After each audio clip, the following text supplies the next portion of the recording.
I'm Kent Luttschwager. I'm the Wildlife Resource Section Leader for the North Dakota Game and Fish Department.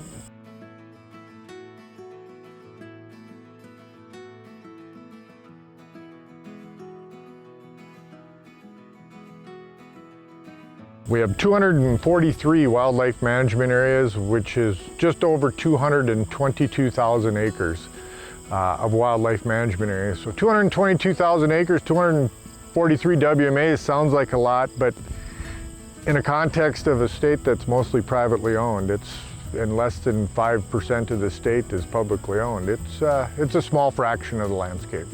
We have two purposes, two main purposes. One is wildlife production. So we want to have our properties produce as much wildlife as we can, whether it's deer, pheasants, grouse, moose, non-game. We want them as productive as possible. And two is we want to provide very good, high-quality hunting opportunities as well. Those are the two primary goals. So we have requests for other options too, but we try to limit those so they don't interfere with our main purpose. Lots of opportunities. Some are really good for deer hunting, some are really good for pheasants, and then some are kind of around the lake, which is more of a fishing access type of wildlife management area. But we've had a crew working pretty hard on our wildlife management areas, and we got them in pretty good shape going into the fall. We have 4 ranges on our wildlife management areas. Some are just for rifles, some include the use of shotguns. There's a couple of them that in the Bismarck area, Wilton area, and one up by Williston. They get a fair amount of use, but the idea is some of the close targets, get your rifle sighted, ready for the season, get online, and then move to our longer targets, maybe 100 or 200 yard shots. So you're really getting sighted in for the upcoming hunting seasons. What a great opportunity that those rifle ranges provide for the public. They're free of charge and they're really high quality opportunities, high quality ranges for people to use. We have some wildlife management areas that have associated lakes, which then of course has the associated boat ramp. And in a lot of those cases we work with a local entity such as a local water board or local park district. And they do a lot of the maintenance to them. So they're the ones, if we have vault toilets, they're the ones that are cleaning out the toilets, mowing the campsites, keeping everything ready. But they provide a lot of fishing throughout the spring, summer, and now as we go in the fall, there's a lot of fall fishing. And so we have boat ramps and public access sites to get on some of those lakes. The rules and regulations that we have are mainly requiring respect for the property. No littering, no kegs, no glass bottles, no driving off trail, no ATVs, motorized vehicles in a lot of areas are motorized restricted. Again, because of the conflict of wildlife production during the nesting and fawning season or during the hunting season. And so we have basic rules and regulations, and I think the important part about using a wildlife management area, or the important part about using any public land or private land, is to respect the land. It's in our case, it's public land to use, not public land to abuse. We require all equipment or personal property that's going to be left on our wildlife management area to have an identification tag, which is issued by the department. And once it's issued to you, it's yours for life. So if you're going to put your tree stand on our wildlife management area and you're not going to take it down, you're going to leave it that night unattended, you either need to put your name and phone number or your identification number that's issued by the Game and Fish Department. And that would be the same with tree stands, ground blinds, game cameras, and that kind of anything else like that. All that personal property will have to be removed by January 31st. The trapping opportunities on these areas, that's getting to be kind of a lost art. There is one restriction where we don't allow the cables until after the pheasant season. And then we have some other ones too where they're along fishing areas or fishing lakes, and so those rules and regulations sometimes are a little bit different. There is camping associated with them, but by and large, most of ours have very limited camping opportunities, and we're just not in the camping business.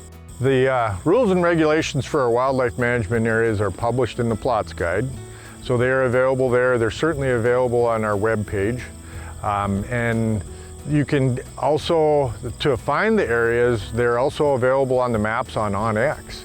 So if you've got OnX, you've got not only access to where the private land is, but also maps to where the public land is, including our wildlife management areas. But our rules and regs are on the plots guide or on the Game and Fish webpage. We're going into the hunting seasons. The crew that we have, our small staff is statewide, has put in a great job this spring and summer, starting all the way with prescribed burns that we were doing this spring. We've been doing haying rotations, grazing rotations, clipping or cutting, removing invasive trees in places, invasive vegetation. So it's been a long, hard summer, but we got things ready to go for this fall. We actually use quite a few cooperators in our wildlife management areas, and that's everything from a local farmer that will be farming under a crop share basis with us. We're using haying as a tool, and we use an adjacent rancher or whatever, and we're also using grazing. And so we're using it in a very scientific method, but it's a win-win situation for cooperators and for the Game and Fish Department for habitat enhancement. And then we've got a lot of other partners too, with the local water board or a local park district that may be taking care of some of our public use facilities. And then we're always partnering with NGOs on trying to accomplish some of our bigger projects, and some of them are like Ducks Unlimited, Rocky Mountain Elk Foundation, Pheasants Forever are some of the big ones that we use. The North Dakota Natural Resources Trust is another great partner, and so a lot of times doing all this takes a lot of partnership, and we got a lot of partners that are willing to work with us to accomplish the same goals and objectives. As we lose more habitat on private lands, the conversion of native prairie or the loss of CRP through the expiration of those contracts, or the drainage of wetlands on private land, or the dozing of trees, it makes the wildlife management areas just so much more critical in the state to provide high quality habitat. And one of the things I think that we've taken on recently as a challenge is some of our grass plantings have a lifespan. They are a 20 or 30-year lifespan. They have matured as far as wildlife production, and so at some point then we need to revamp those, and that's kind of a big project that we've been taking on here the last year or two, is that we want to go into our wildlife lands that are grassland and revamp them. And sometimes that takes working with an adjacent cooperator, a farmer. Okay, we want to farm this for 2 or 3 years, get the seed bed ready, and then reseed it to a diverse mix of species of grasses and forbs and make it really productive again. So that's a big challenge for us. It's expensive, it's time consuming, but we owe it to the sportsmen and we owe it to wildlife to do the best for our properties. It's a challenge, but it's successful. And the wildlife use of some of these new plantings is just tremendous.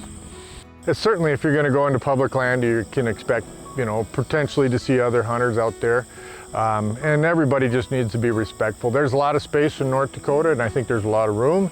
So we want to be respectful and make sure that we take the opportunity to cherish the time of field, whether it's on public land or on private land, with our family and friends, and really, really enjoy the fall and the opportunities that North Dakota's given us.